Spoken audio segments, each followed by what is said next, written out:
Peter, what are you doing? Linda's voice trembled as she pushed open the empty classroom door. Her heart pounded. The dim glow of a phone screen flickered on Peter's face.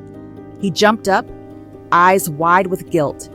Next to him, Amina looked just as scared. Linda, it's not what you think, Peter stammered, trying to hide the phone. But it was too late. Linda had seen everything. A scandal in the dark. In the heart of Buka village, there was one secondary school where all the teenagers in the community studied. It wasn't a big school, but everyone knew each other. The students were like one big family. Some were best friends, some were rivals, and some were just waiting for a chance to fall in love. Peter and Amina were among them. Peter was a quiet boy, always thinking, always watching. Amina, on the other hand, was full of energy. She laughed loudly, ran faster than the boys, and could argue with anyone. They were different, but somehow they understood each other. One day, Peter got a phone from his uncle. It was an old one, but it worked. At first, he used it to listen to music and watch football highlights. But soon, curiosity took over. A friend from another school sent him a link to some secret videos, things he had never seen before. His fingers shook as he clicked. His eyes widened. He knew he shouldn't be watching, but he couldn't stop.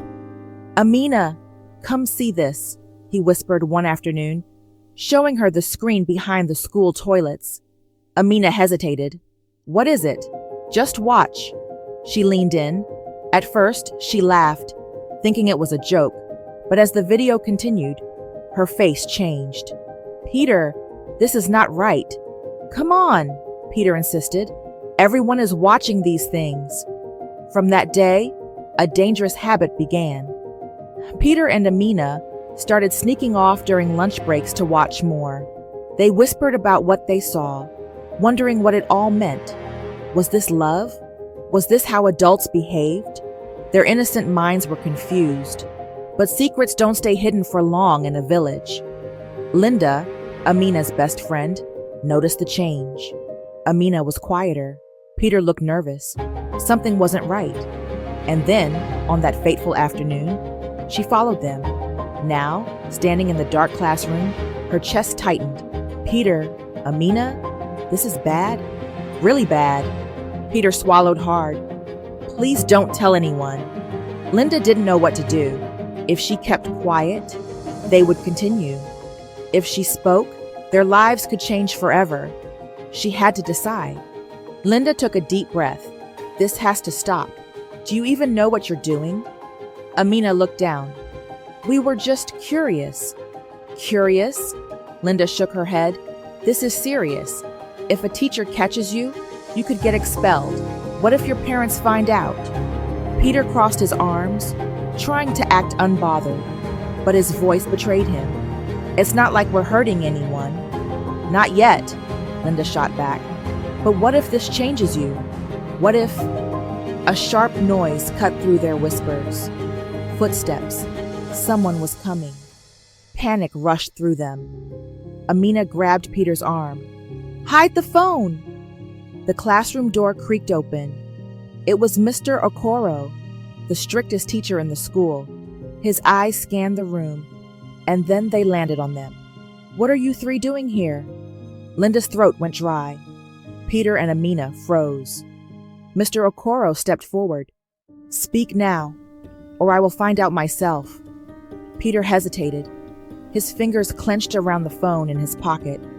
Amina glanced at Linda, silently pleading for help.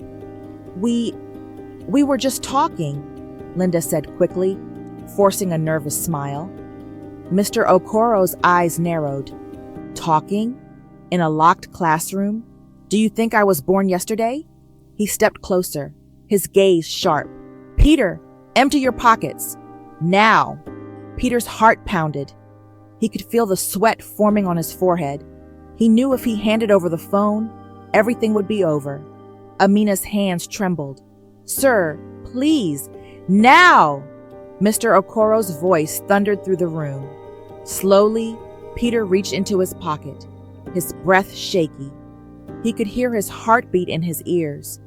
His fingers brushed against the phone's smooth screen. Just as he was about to pull it out, a loud scream echoed from outside.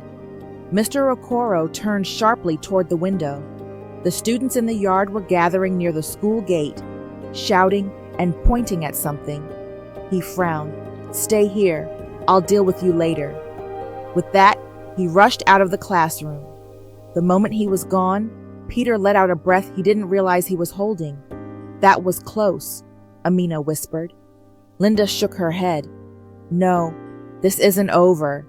You both need to stop before you get caught for real."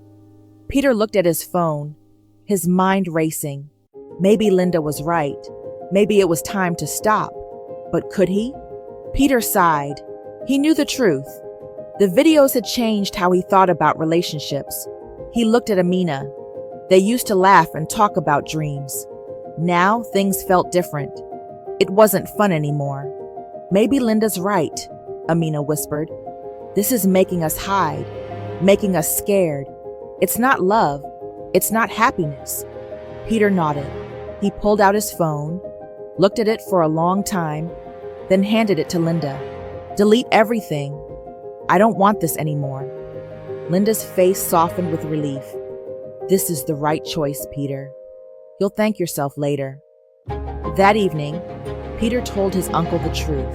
His uncle didn't yell, but he made Peter promise to focus on real things: school, family, and true friendship. Amina, too, spoke to her mother and cried in her arms, realizing how much she had changed. As the days passed, Peter began to notice a shift within himself. He had always been a quiet, introspective boy, but now his mind was clearer, his thoughts more focused. The burden of the secret he had carried for so long felt lighter. He spent more time with his family, enjoying the simple moments that had once seemed so trivial. He would sit outside under the large mango tree in their yard, listening to his parents' stories about their youth, laughing with his younger siblings as they played, and feeling a sense of contentment he had never experienced before. Amina, too, started to change. She reconnected with her friends, the laughter in her voice returning. She stopped looking over her shoulder, no longer fearful of being caught or hiding behind the shadows of her past actions. Instead, she focused on her studies, her dreams of becoming a teacher slowly but surely taking shape once more. One afternoon, while sitting under the tree in the village square, Amina and Peter had a quiet conversation. "It feels good to be normal again," she said, her voice light. Peter nodded. "I didn't realize how much I needed to let go of that stuff." "It wasn't real, Amina. It just made everything harder." Linda joined them a few moments later, her face filled with a knowing smile. "I'm proud of you both," she said. "You did the right thing." The air felt different now, freer, lighter. It was as though the village itself had breathed a sigh of relief, embracing the change. There was no longer a weight hanging over Peter and Amina, no longer a cloud of shame or guilt shadowing their days. And as they continued to walk the path of self-discovery, they learned that true happiness and love weren't found in hidden secrets or fleeting moments of curiosity. They were found in honesty, trust, and the courage to change. Moral of the story: the path to understanding and growth is not always straightforward. Sometimes we make mistakes, and sometimes we seek answers in the wrong places. But true wisdom comes when we face the consequences of our actions, learn from them, and choose to grow. It's not the secrets we keep that define us, but the truth we embrace and the way we support each other through life's challenges. Curiosity is natural, but it's important to remember that the right answers come from wisdom, not from avoiding the things that truly matter. Real love is built on respect, trust, and honesty, not secrecy and fear. The choices we make today shape who we become tomorrow.